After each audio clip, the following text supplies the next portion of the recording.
The game Near Reincarnation should have been. Okay, that's the last time I'll mention the disappointment of reincarnation in this video. Instead, prepare to be punished by the sight of badass anime goddesses as they stomp you into oblivion. Today we are talking about Punishing Gray Raven. Just when I entered a mobile game slump, Punishing comes along to remind me why I like mobile gaming, and why I love anime art styles. Is it the perfect game? No. Is it an action blasting time waster? It sure is. So join me for a tiny impressions of PGR. That's Punishing Gray Raven for short. And for the remainder of this video, I'll keep it that way. Before we get started, please consider subscribing and hitting that notification bell. 7K subs is almost here, and a special live stream is in store to celebrate. You know you want to see me suck at playing games. Okay, back to the punishment. PGR is a gacha action RPG. Well, that's it folks. See you in the next video.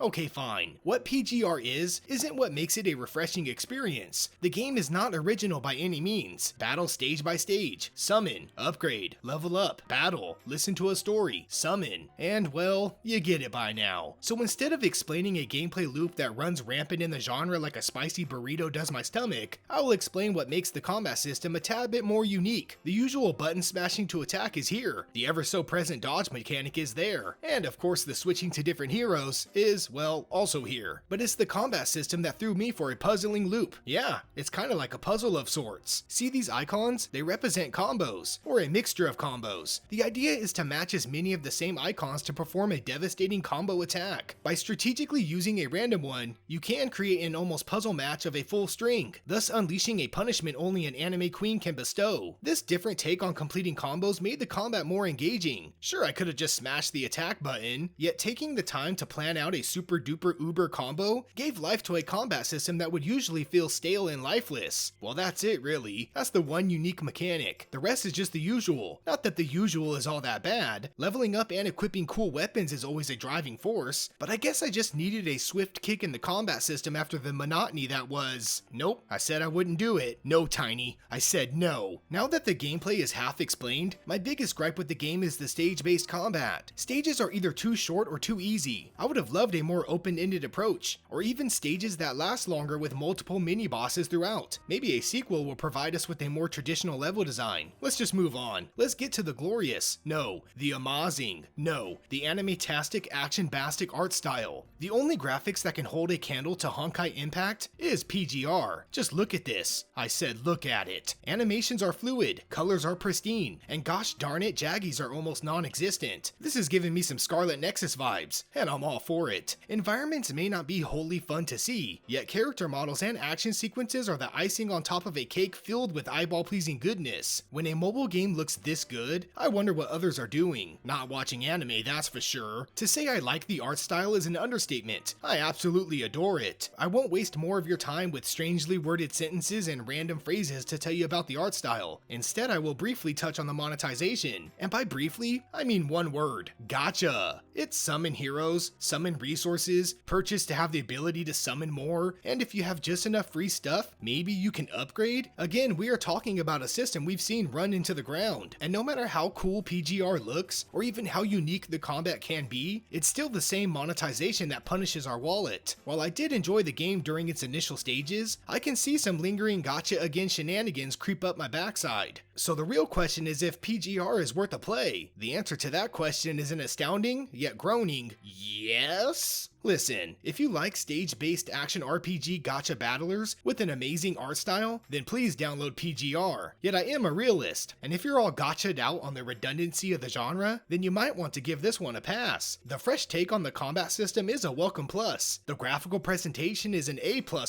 yet the redundant gameplay loop does fall flat. This includes the stage-by-stage battles, as well as the tired monetization mechanics. But as a fan of beautiful anime heroes with big swords who slice through nameless baddies, complete with camera close-ups of heroes staring off into nowhere, I say why not punish yourself and give PGR a play. As always, thanks for watching Tiny Little Games. Please subscribe to support my channel, like for more impressions, and ring that notification bell for video updates. Fun fact, I have no idea why the game is called Punishing Gray Raven. I guess I should have paid closer attention to the story.